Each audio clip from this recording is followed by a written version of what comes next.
Tonight on this episode of Veterans Voices, we'll be talking with a panel of veterans about warriorship. What is warriorship? How do our military experiences contribute to a successful transition to civilian life? How do they not? We'll be exploring these questions and more in this episode of Veterans Voices. We'll be right back.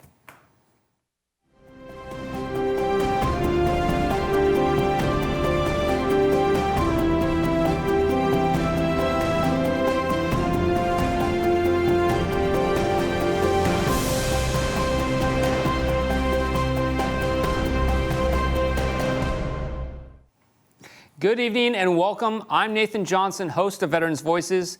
The mission of this show is to talk about important issues that affect the veteran community and to connect vets and their families to supportive resources and events.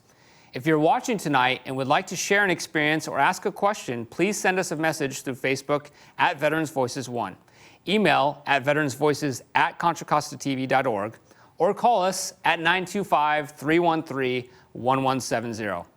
Tonight, we have the distinct privilege of displaying the late Dale Cook's shadow box on our set. Dale was an Iwo Jima Marine whose life was defined by his experiences during World War II. When 18 years old, he landed on Iwo Jima in February 1945, and his commanding officer put a rifle in his hand and told him and his Marine comrades to capture the South Airfield. Tragically, every man in his squad was killed in action, except for him. Dale was wounded in the back and leg by a grenade and evacuated to a hospital ship. After he returned home, Dale became a pioneer in the veteran community. His experiences on Iwo Jima made him feel he could do anything, and he never took no for an answer. Dale, we feel your presence with us tonight in the studio and recognize and honor you as the essence of a true warrior. Tonight, we'll be talking about warriorship. The military often imparts important values upon those who serve. Qualities such as discipline, honesty, trust, belonging, innovation, physical, and mental strength are but a few. In the transition to civilian life, veterans are often challenged to adapt to a new world, one that calls for a new kind of warriorship. We're excited to explore this topic this evening with a panel of veterans from diverse backgrounds. Welcome everyone to the show. Thank you. Thanks, Nathan. So before we get started, some of our audience may see some familiar faces, but we got lots to talk about tonight. But let's just get started with a summary of everyone's military service. So Jason, let's start with you. All right, thanks, Nathan. So I joined the Marine Corps in 1993, got out in 97, and then had a 12-year break in service before I ended up joining the Army National Guard as a reservist and went on with another 6 years in the Army National Guard before discharging from that. Thanks. Yeah, thanks, Jason. You're the Monterey County Veteran Service Officer, and you were an interviewee on our show last month. So, I sure was. Yeah, I sure was. That's how Thanks. folks might recognize you. Ryan? Yeah, I was in the Marine Corps from 2000 to 2007, and I deployed twice to Iraq, once in 04 and then again in 06, and here I am. And Ryan's obviously a coordinating producer for Veterans Voices, so you know Ryan from our Vet on the Street segment as well. So. That's right. And so Virginia is the state for lovers. Yes, Virginia is for lovers. But I'm Virginia Wimmer. I'm the County Veteran Service Officer for San Joaquin County. I'm also an Air Force veteran, retired after 26 years of active duty service, deployed to Afghanistan in 2011, and I just want to say thank you for inviting me on the show again. And Virginia, you were an interviewee Yes. on our show last month as well, so Yes. folks will recognize you from that show. Thank you. Thanks, Virginia. Sean. Hey, Nathan. Thanks for having me. Hey. Sean, go ahead, Sean. I did 4 tours in Afghanistan. I joined the Arizona National Guard at age 36, and I'm blessed to be here. I'm the Veteran Service Officer for Marin County as well. Army, Go Army. infantryman. How many tours? Couple tours? I did 4 tours in Afghanistan, actually. First one was with 13 months with my Arizona National Guard unit. Then I was a single soldier augmentee with the 101st in country, and then I joined with the 25th Airborne 4th BCT out of Alaska in country as well, and fell in on them twice at Capoeira in Paktia province. Interesting that the Army has 101 divisions. I didn't know they could count that high, Sean. It's good.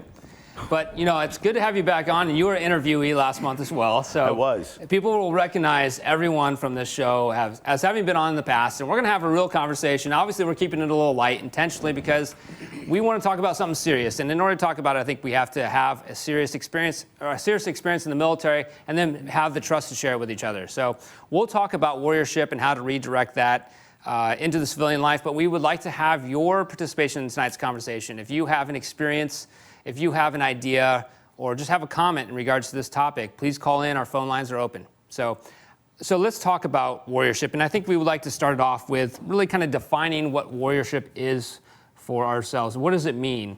During our meeting before the show, I kind of talked about how warriorship in boot camp, at least, was identified for us as, pain is weakness leaving the body. So a warrior is someone who is able to feel pain and turn that into motivation to continue and push on, accomplish the mission, essentially. So I don't know if I had necessarily identified at that point as a warrior, but I think that was some of the basic fundamentals of who a warrior is.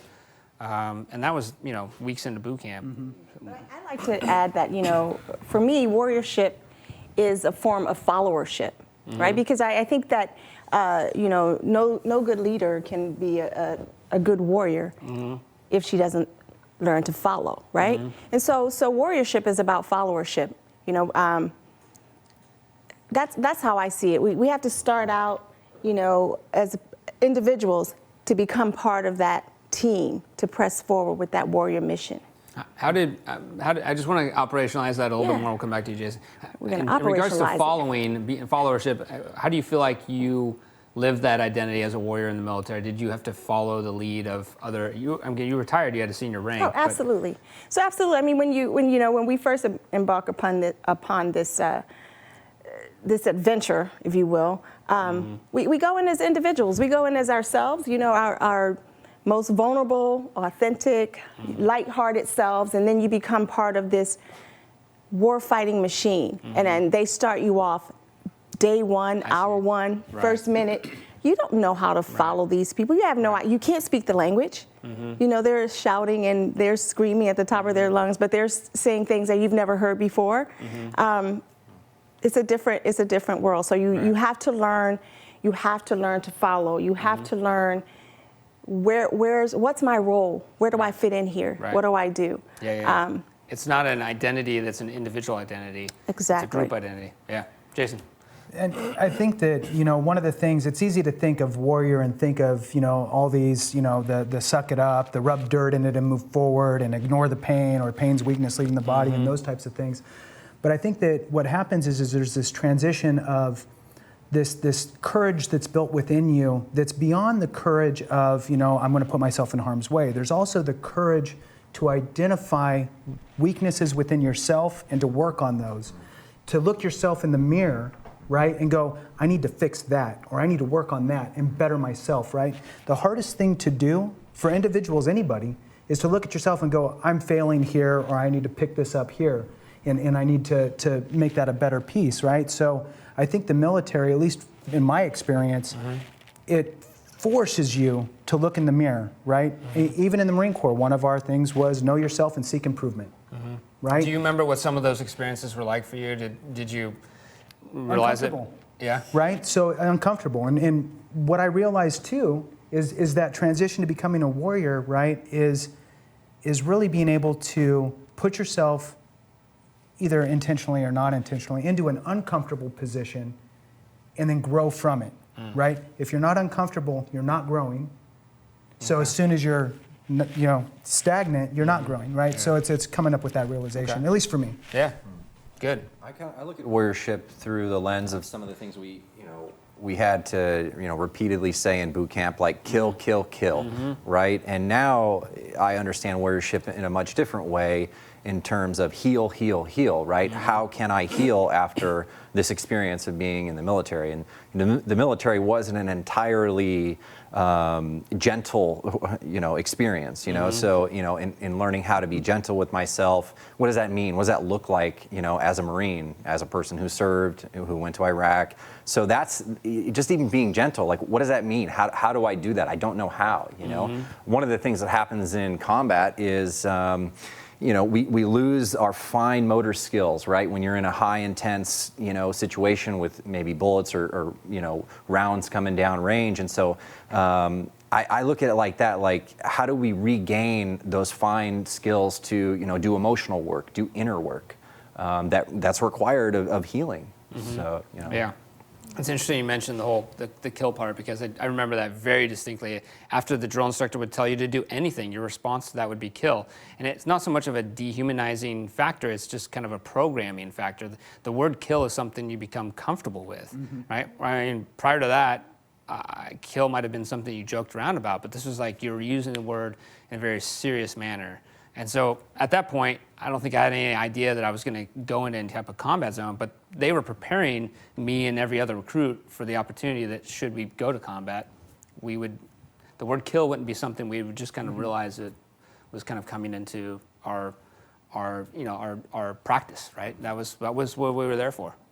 I think one of the things that's interesting is that, so we're talking about basic training, basically, where we first started to learn about the warrior mentality.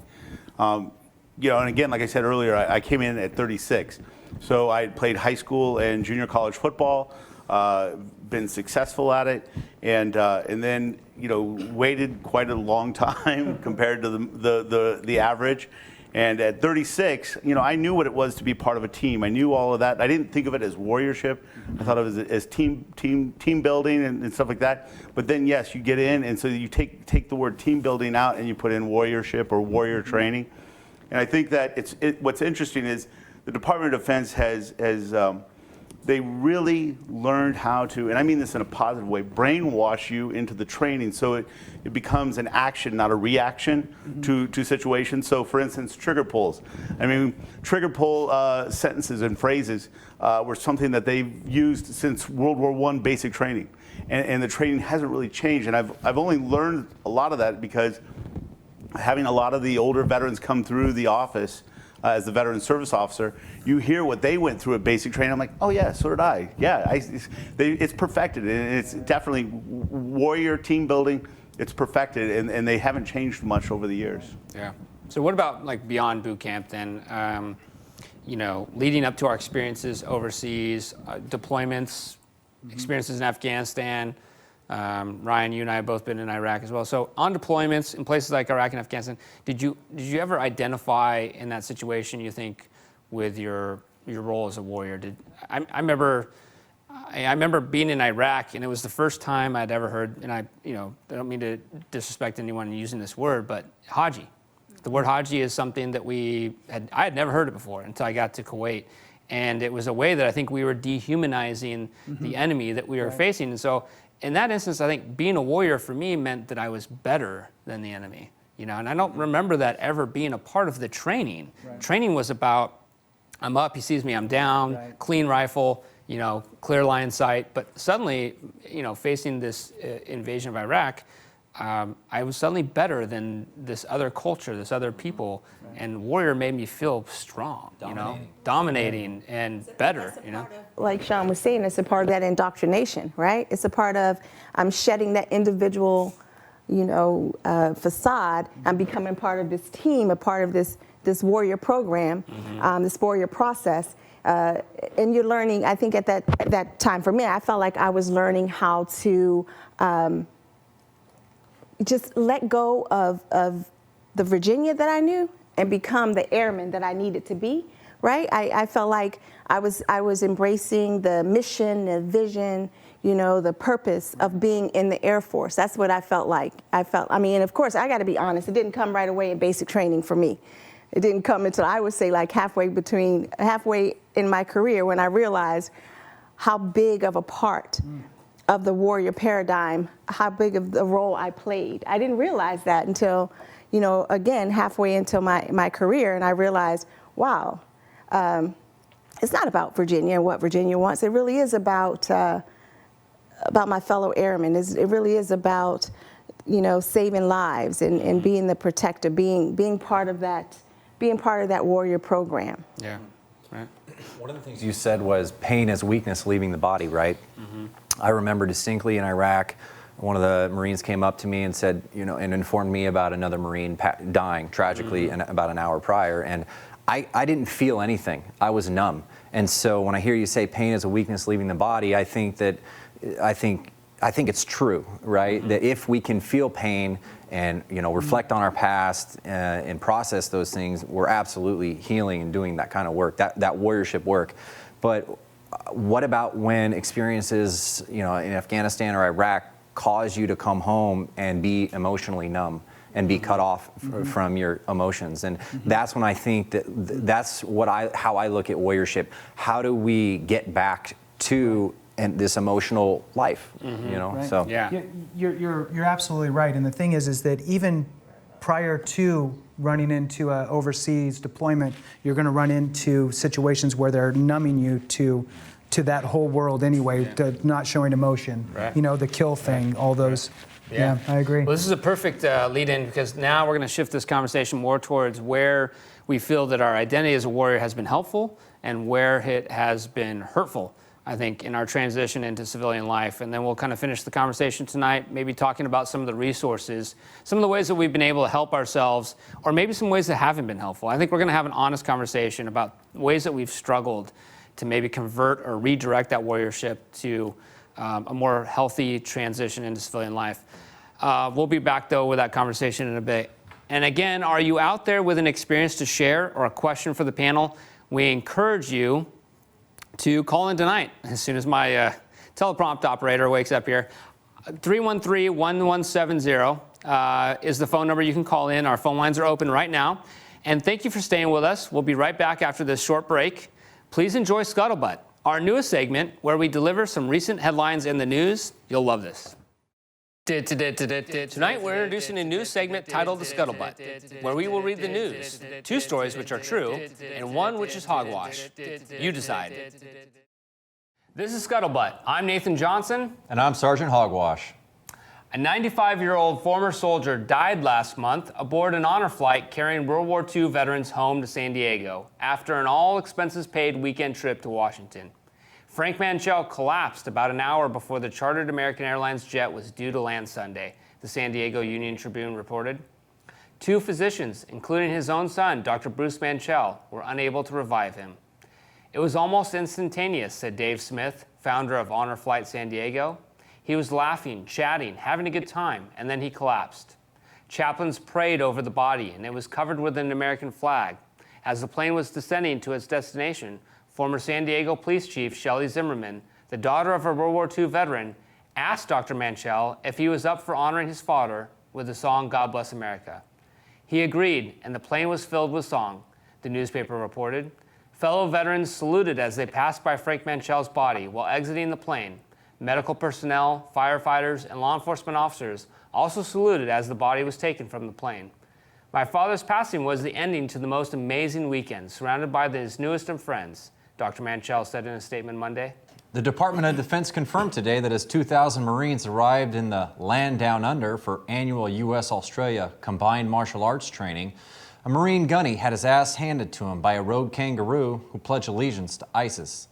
According to a spokesman, the injured Marine suffered a substantial loss of pride, saying that our program is now exposed for being what it is, a crock of that really only pisses off tired Marines.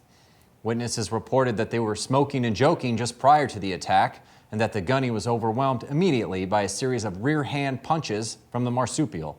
Marine Corps Commandant General Robert Neller said Friday that the gunny was helpless since he was only armed with 3 decades of Marine martial arts training. This incident results in even more of a loss of trust and confidence in the program, if that's even possible.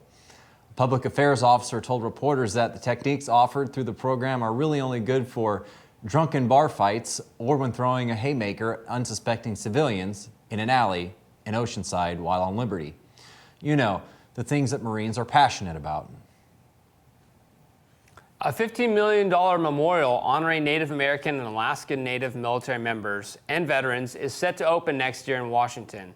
The Washington Post reported Thursday that design details for the structure titled Warriors Circle of Honor are still being finalized, though the memorial has been in the works for years. In 1994, Congress passed legislation mandating the memorial to be built at the Smithsonian's National Museum of the American Indian, which opened 10 years later. But the legislation didn't allow the museum to raise money for it. In 2013, new legislation allowed fundraising. A dedication ceremony for the steel and stone structure is set for Veterans Day 2020. The U.S. Department of Defense says American Indians and Native Alaskans make up about 1% of active duty members. And that's The scuttlebutt. All right, welcome back. If you haven't done so already, we encourage you to connect with us during this live broadcast. Our phone lines are open right now at 925-313-1170. Next up, we'll talk about the ways that military culture and experiences are helpful and not so helpful in the transition to civilian life. Welcome back, guys. Thank you. Thank you. So, in regards to the identity of warriorship, how has your military experiences helped you discover the things about who you are? Go ahead, Ryan. Oh, no, I was just Just kind of commenting on Inner strength. inner strength. Yeah. Absolutely, inner strength, and not being scared to go through that door and not knowing what's on the other side. Definitely your strongest moments. I agree. And to kind of chime in on that, the one thing that really sticks out for me is you really realize how much you can really do, and that your mind shuts you out before anything else. Before anything else goes, it's your mind that goes, "Oh, you should just stop." It's too hard. Throw the towel in. But the military, regardless of the branch, makes you push through when your mind keeps telling you to stop. And so, kind of on that same kind of token, that we stop ourselves. So anyway, I remember getting out of the military, and we have a question I'm going to take here in a second, but I remember getting out of the military, and I worked as a private investigator for like a year and a half, and one thing that I could do during that time is I could stare at one spot for about 12 hours, which worked really well for being a private investigator, because I'd sit in the back of my car with a camera and wait for someone to do something at their home. And I was just very good, I think, at tuning everything out. I could just tune out the whole world and focus on one specific area, waiting for one thing to happen. So I felt very focused, even more focused than I feel now. But when I was able to focus again, I think the big thing was about not perceiving or even receiving signals from other things going on, including myself. Was that without Rippets or energy drinks that you did that? Yeah, or? I would sleep in the back of my car and wake up in front of someone's house and sit there for 8 hours. So, and it was able to do that without any problem. Isn't that against the law? Maybe. I was 22. I wasn't 36 when I joined the military. I wasn't a kid. And you were admin. Thank you. So we have an anonymous question. How do veterans transition to civilian life when some friends and coworkers view vets as dangerous risk takers? So how do vets transition to civilian life when some friends and coworkers view them as dangerous risk takers? Good point, Ryan. I think that actually it's kind of one of those deals we were talking about prior to the going on camera, is that the military doesn't teach you how to transition. They really don't deprogram you. They don't teach you. We were talking about being at a party, and there's that vet, that guy. He's messed up. He's sitting in the corner, staring at everybody, or keeps looking at the door, and that's that take that a lot of people have. Oh, you've been to Afghanistan? Oh, you did 4 tours? Oh, you must be crazy. Mm-hmm. Mm-hmm. And the thing is that what you do is, as my wife would say, is, just crack a smile. Mm-hmm. Sometimes just you got to, be more than yourself, actually, to show people that you're not that guy in the corner staring everybody down. You don't feel comfortable or whatever. Mm-hmm. So I think that the military needs to do a better job at teaching us how to get outside of our skin, how to transition better. Failure is okay. If you go talk to somebody and they deny you the conversation, it's okay. Right. Not a big deal. Yeah. I'd like to just add that, like Sean said, I'm sorry, it was Ryan that said, prove them wrong. Mm-hmm. Yeah. I think it's a balance. Not all veterans that transition are dangerous risk takers, right? Mm-hmm. So, and if you are that veteran, then like Sean said, change 1 or 2 things, small changes. Mm-hmm. Any small change is progress, right?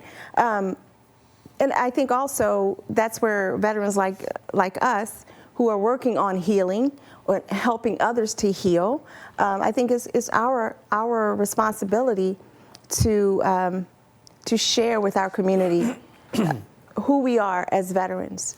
Can you recall, maybe any of you, but I'll start with you, Virginia, because can you recall an experience in which you felt like someone felt threatened by your identity as a warrior? Can you share that experience? Absolutely, absolutely. When I was a recruiter in Joliet, Illinois, I befriended my neighbors. We had a great time. We took a road trip to Disney, to Florida from Illinois, and we took this road trip. She had 3 kids, I had 2. We drove days on days, 2 weeks vacation, came back. Her mother accused me of stealing a credit card, because her mother's perception was that all veterans, all service members, we're drunks and we're thieves. Where she got this idea, I have no idea. I was like, first of all, I would never steal. Second of all, I'm not a drunk, you know, and I'm just, like, I had to totally defend myself, defend my, you know, branch of service. I felt like I had to defend the whole entire United States Air Force, let alone the DOD, because this woman believed that I was the cause of her identity theft or whatever. So she accused me. Maybe I was just an easy target, you know, because I was a service member. So I had to prove her wrong. Right. So yes, I felt that. But it took me and my husband to prove this lady wrong. Like Ryan said, we had to prove her wrong. Like, that's not us. So I think one of the other things is that, you know, risk-taking, risky behavior is oftentimes a result of trauma. You know when I came home, I had a motorcycle, many motorcycles, and I was speeding around crazy, you know, and so I think one of the things we need to do is educate the community about why would veterans exhibit risky behavior, you know, and that maybe we don't have to be afraid of them, but maybe we can understand why they're behaving, you know, in that way. Because I was seeking adrenaline. Before the show, we talked about combat being the best adrenaline rush you could ever get. Well, so is going 120 miles an hour on your sport bike on the interstate. That you achieve that same. Passing cars. So. I think it's also important, though, that people need to also understand that not everybody goes into harm's way. Not every service member is in harm's way, and I'm talking about, it could, you know, there's a public, there are all kinds. The public persona of a veteran is somebody who's been out in combat, and you know, there's plenty of jobs. We talked about this. It takes 200 people doing their jobs, whether that's, you know, getting MREs into country, whether it's admin people like me. Yes, well, yeah, doing the paperwork to get the MREs to us. Yes, exactly. Thank you. And making sure that those that do go outside, because it's 1% actually of the armed forces that actually goes into combat. And I think that knowing that there are so many other jobs out there inside the military, people doing those jobs, that we're not all killers. We're not all, and not everybody's fired the weapon that's gone outside the wire. It's even a smaller number. So, not in terms of identifying the definition of a warriorship, but in what extent do you think your deployments, that your experiences in combat, and your identity as a warrior, to what extent do you think that those experiences have been helpful? I think for me, with my 2 deployments, no combat, but 2 deployments, and at the time I was married and had small children, you know, it makes you really work on communication skills. It makes you realize that, you know, you need to really communicate with your family in order to have it be functional for when you come back. And then you also lean on your family when you come back, so you can actually then use that to leverage into your civilian work life as well. Because if you don't have a good family intact, it makes it more difficult with the civilian employment and so forth. So really the warrior aspect for me, leaning into the civilian employment world, was really kind of the idea of being able to adapt and overcome and lean forward. And I say, you know, point me in the right direction and I'll figure out how to get there. I'll make it happen, and I'll take care of what needs to happen along the way for that job.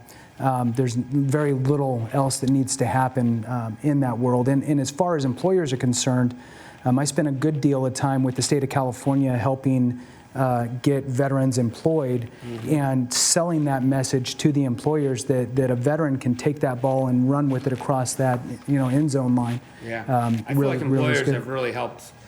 In my instance, I've gotten jobs because of my specific identity as an Iraq war vet. When I worked at the Vet Center, that specific position I was in was only because I had deployed to Iraq. It wasn't, because I was a warrior necessarily, but because of that warrior-like experience that I had had. One of the things I've taken from the Marine Corps is really this idea that I can never be beaten. Nothing could ever beat me, right? But what I think is that the Marine Corps got me in touch with my inner warrior, right? Like I think the Marine Corps helped reveal my inner warrior, and I think that's been one of the most beneficial things about serving. Is just this sense. I mean, we've been through a lot as Marines, as Air Force and Army, and so like sleeping in the dirt. Like sometimes life gets really hard, and I think one of the best things the Marine Corps taught me was like this idea of just being, beaten down, enduring these really harsh experiences, and so I know whatever comes my way, I'll. There's something inside. I think the Marine Corps really got me in touch with that sense of whatever it is, physical pain, mental, emotional anguish, I can handle that. And God, it makes me just want to get up and give you a hug, because I think what you're telling me is that in the Marine Corps they teach you how to hug yourself. Is that right? Yeah. That's awesome. That's great. What about you, Sean? But no, they didn't teach us anything like how to get in touch with yourself, or in the Army we actually do have to sleep outside and in the dirt.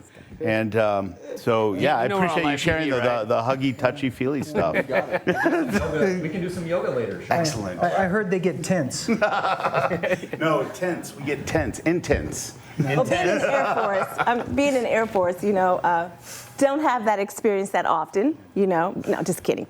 But honestly, and I'd say. The food is excellent. Yes, excellent. I'd say that I like how Ryan put it. I believe that too. That the Air Force helped me grow that inner warrior, right? Because no, I didn't come in as a warrior. Was I a warrior before? I don't think so. Was I a knucklehead? Absolutely. I was free spirited. I was doing what young people do. Different perspectives. Yeah. That's really what it comes down to. And that's a sales job. When you're going into an employer, listen, I was in the Army. I know what it means when you tell me you want something done. I'm not going to tell you, oh, that door was locked, I couldn't get inside. Right? Exactly. I can show up on time, I can get the job done. On time is late, 10 minutes early. But we're going to wrap it up here, and we're going to come back for another segment. But Damon Bruce, who does a sports show, he always says at the end, sports doesn't build character, it reveals it. And I think that relates a little bit to what Ryan's saying, is that he feels, could be different, that the military didn't necessarily build your warrior identity, it just revealed it. So, great conversation. Glad to have the humor. This is more like an episode of The View than it is an episode of Veterans Voices. So, next up, associate producer Stephen Burchick had a chance to sit down and talk with veteran Jim Hill. Let's take a look. I'm Steve Burchick on Veterans Voices, and our segment right now is called A Veterans Voice, and we're happy to welcome Jim Hill. Jim, thanks, Steve. Glad to have you here. Thanks a lot. Appreciate the opportunity. Can you tell us a little bit about what branch of service you were in and what kind of training you had? Yes, I'm an ROTC guy from the University of Richmond, and I graduated with a regular Army commission, so that gave me some choices or opportunities that I could choose for myself. So I decided to become an infantry officer, and I did so as a commission, and then my first duty assignment was a temporary assignment at Fort Knox, Kentucky. This was kind of a wait period before I could go into infantry basic, because during the initial stages of Vietnam War, the infantry schools were pretty busy. Yeah, at Fort Knox, I thought that was tanks. That is the home of the armor, and that gave me a great opportunity to learn a lot about mechanized equipment as well as the tactics used. I also worked with some of the school instructors and learned quite a bit about the armor. As a matter of fact, I had an opportunity to drive the tanks as well as all the various mechanized vehicles, and actually fired the main guns and the coax guns, and became experts with those weapons as well, which was very exciting for me because I really enjoyed it. Did they give you a special driver's license? They did. As a matter of fact, I got a license for both the M60 tank, the M48 tank, as well as the armored personnel carrier, the 113, and the recon vehicle, the 114.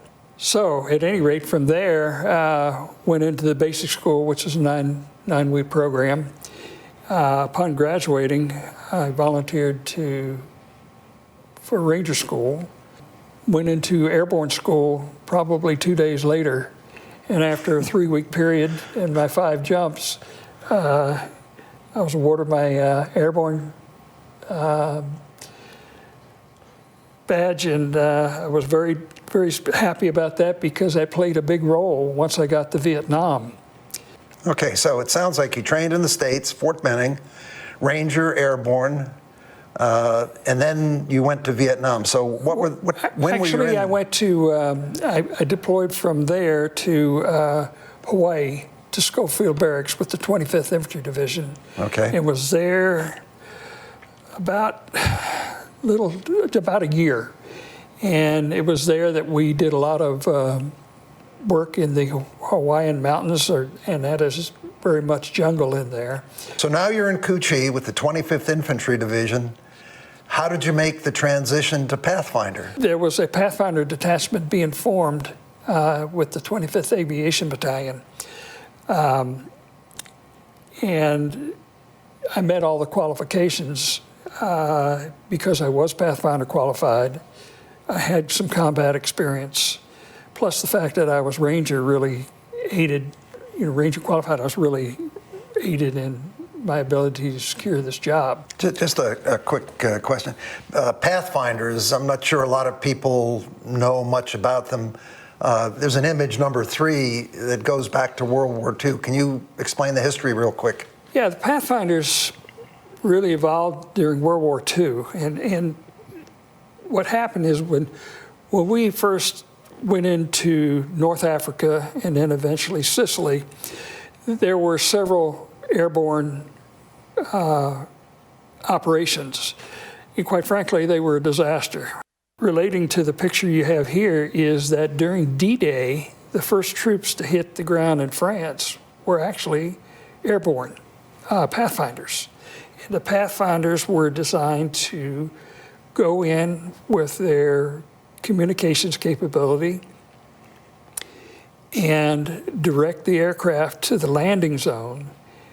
And while that particular night the weather was terrible and we had scattered troops, imagine what would happen if there was no ground control.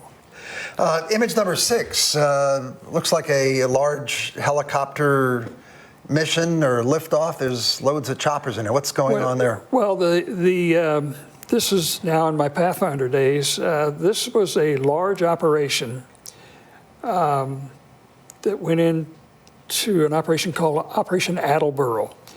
And it's also known as the Battle of Dao Tien. One Pathfinder went out and actually spent the night and out in enemy territory. And the next morning at daylight, brought in these choppers 10 at a time into a landing zone with a very large force. And so we were bringing in, there were 200 choppers, so that was a stick of 10. So there were 10 sticks of choppers. And they were brought in one stick at a time. So that turned into a very successful operation, but rather unique to have just one Pathfinder. Do you know who the Pathfinder was? Yeah, that was me. Okay.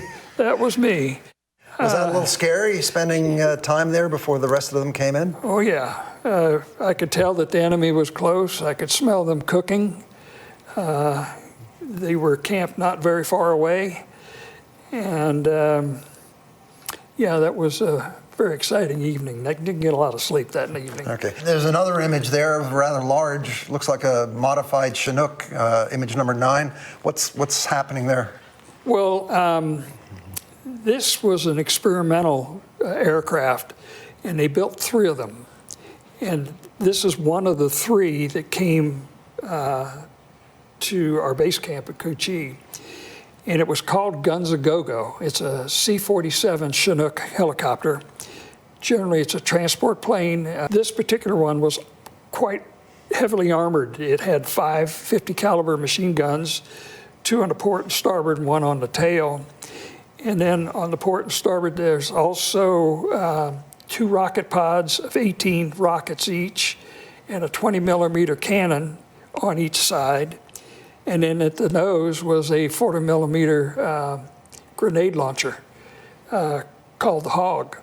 And when this ship went up and it displayed its armament, it was something to see. As a matter of fact, within minutes of this photo, all 3 of those birds went to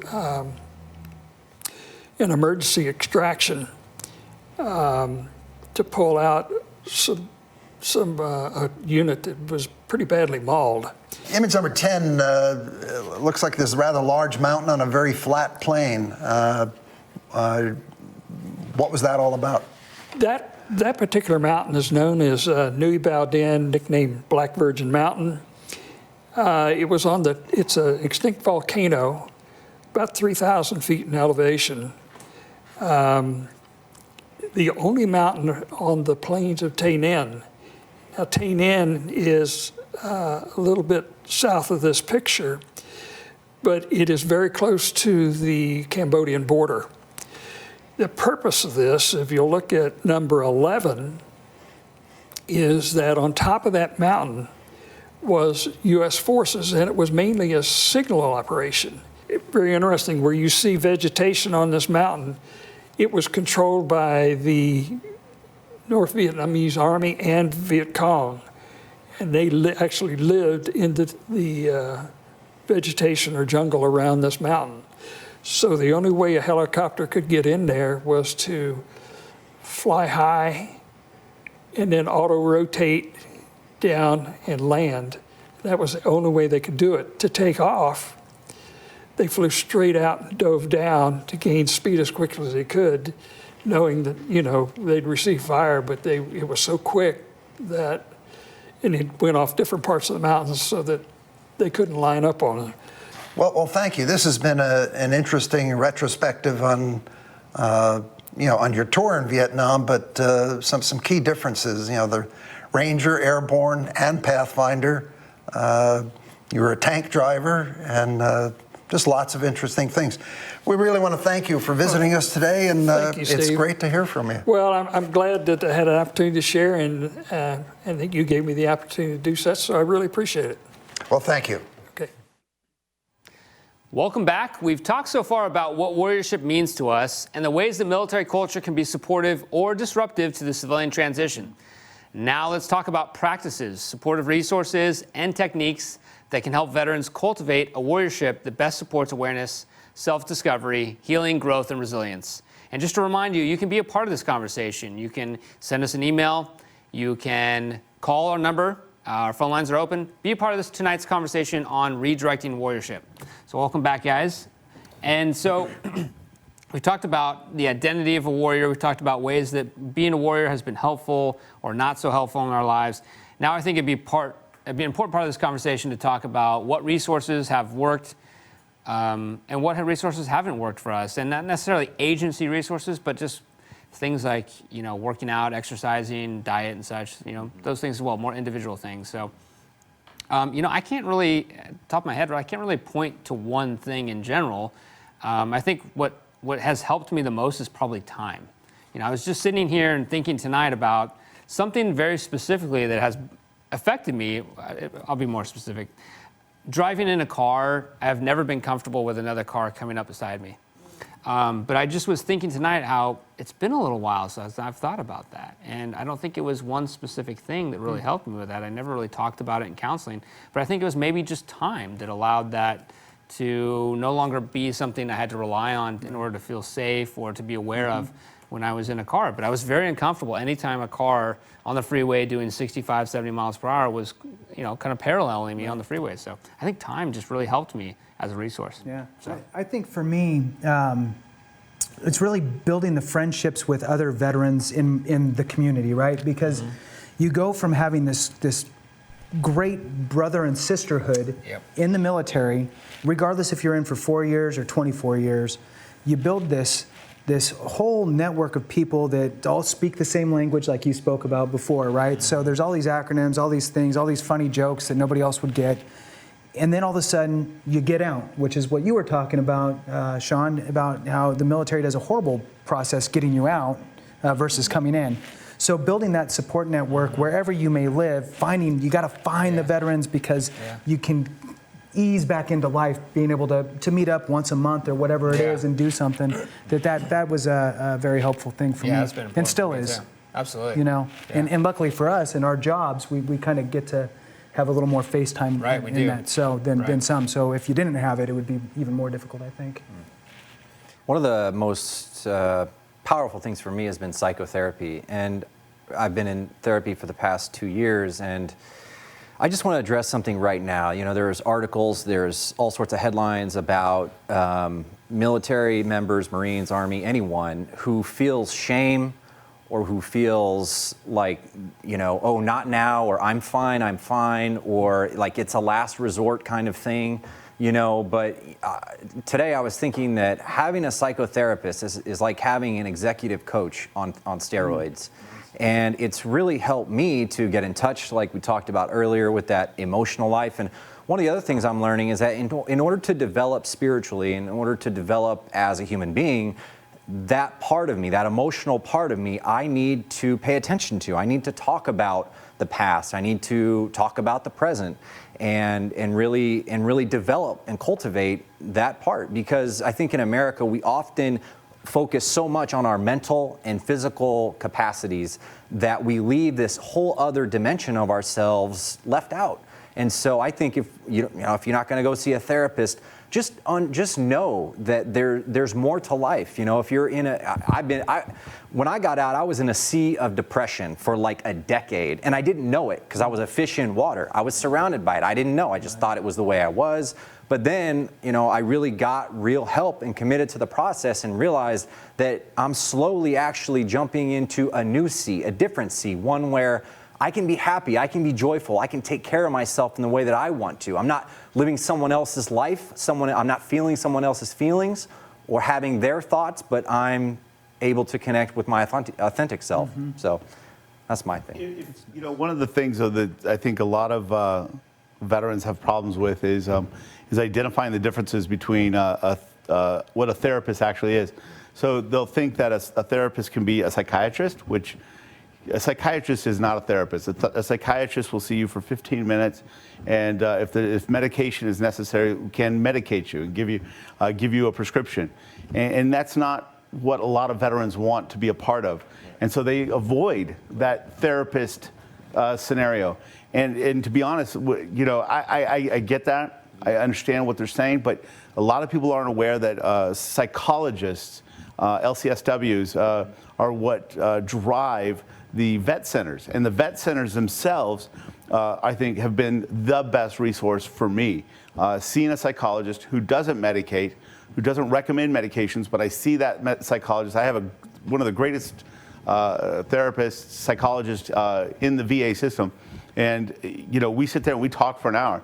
We've gotten past the point of talking about military, and now we're talking about my life and how disruptive or I can be in my own life. And that's whether it be professionally or at home. Well, and I want to interrupt this just because we have a caller on the line, and so I don't want to stop this conversation. It's very good. But we have Sarah from Lynchburg, Virginia. So I don't know if Virginia's got family in Virginia, but we have Sarah from Lynchburg, Virginia. Sarah, are you with us? Yes, I am. Hi, do you have a question or comment? I kind of have both. Great, go ahead. I was medically discharged in 2006, so when I left, I had to return back to Virginia from being overseas. And what got me through, I think, getting me on the plane to get home, because my career and everything had been it ended very quickly, and I planned on making a 20-year career, and it ended just under 3. And so what got me home in kind of survival mode to get on the plane and get home and make it home safely, I think, was going into my mind that everything will be back to normal and I will be able to just kind of insert myself back into society and I'll be fine. That lasted maybe a day, that reality, that everything had not, that I had changed in a few years, my family had changed in a few years, my community had changed, it had completely doubled in size, so that idea did not work. And I was really kind of in shell shock when I got home, because I had my whole life, as far as I was going on to becoming, my plan was nursing, to go on to either a nurse practitioner or PA school, and work as a provider, kind of leading a team of medical providers, and that all changed. And so what I ended up coming home to do was learning about advocacy work.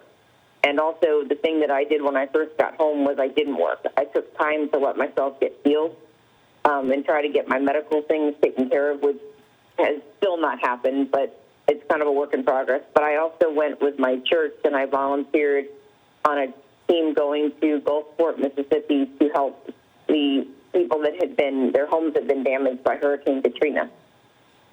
Wow. And that was important because I was stationed at Keesler Air Force Base for tech school before I went overseas. So I was watching where I had just lived get completely demolished about 6 months after I left Mississippi. I was watching Hurricane Katrina from Germany.